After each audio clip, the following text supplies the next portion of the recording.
అల్లూరు జిల్లా మారేడుమిల్లి ఘాట్ రోడ్లో సాంకేతిక సమస్య కారణంగా ఆర్టీసీ బస్సు నిలిచిపోయింది. భద్రాచలం నుంచి కాకినాడకు వెళ్తున్న బస్సు ఇంజిన్లో నుంచి ఒక్కసారిగా పొగలు వచ్చాయి. దీంతో బస్సు నిలిపివేయడంతో ప్రయాణికులు తీవ్ర ఇబ్బందులు పడ్డారు.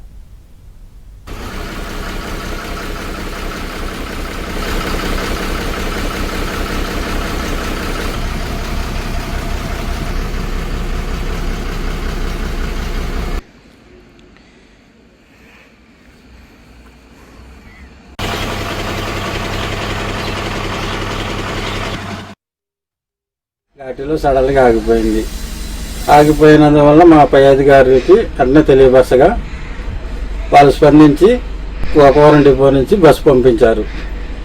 ఆ బస్సులో ప్రయాణికుల్ని పంపించేసి మా కాకినాడ బస్సుని గోకవరం గ్యారేజ్కి వచ్చి బాగు చేయించుకున్నాం. వాటర్ పోయింది, వాటర్ తెచ్చి అలా చేసి మా అధికారులకు తెలియపరచగా బస్సు గోకవరం డిపో నుంచి పంపించారు. ఎమ్మన్నా స్పందించి 3:30కి స్టార్ట్ అవ్వాలి, ఇక్కడ గోకవరం 7 గంటలకు రావాలి, 10 గంటలకు వచ్చింది.